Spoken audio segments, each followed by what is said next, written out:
Good evening.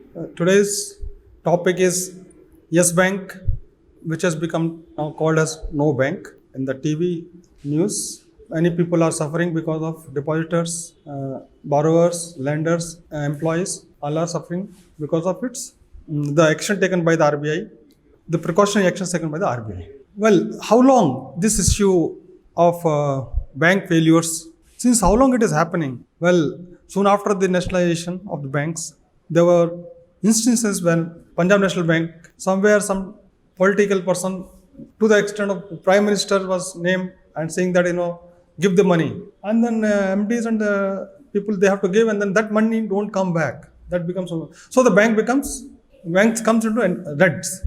It becomes NPS.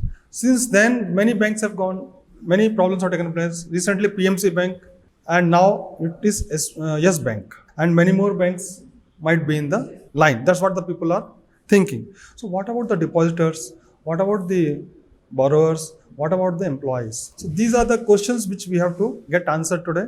Whether it is time, probably our statutories, norms, our auditors, sometimes we blame our auditors, sometimes we blame our bankers, sometimes we blame the management of the banks.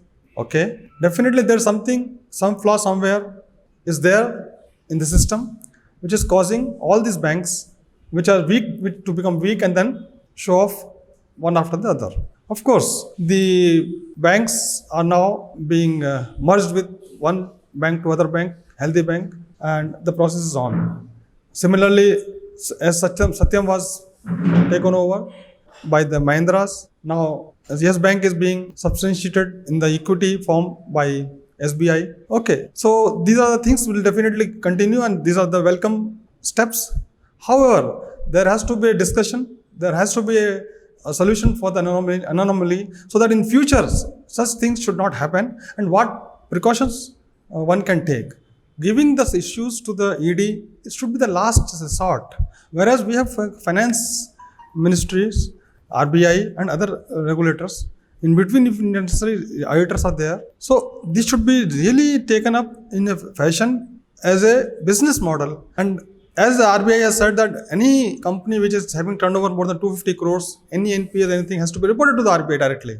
So in such fashion, we should also put, whether it is bank or whether it is a institution or whether it's a private company, whosoever it is, whoever has touched 250 crores and above turnover must and should report to the RBI, who is the regulator, and RBI should report to the finance department if there is anything, and suspend the management at the time if they find something, not the institution. And thereafter, if really they find something still fishy, then ED should come into the picture, not at the first stage. So with this, I request Mr. Varma Naidu Garu to give inputs, some more technical inputs. Thank you.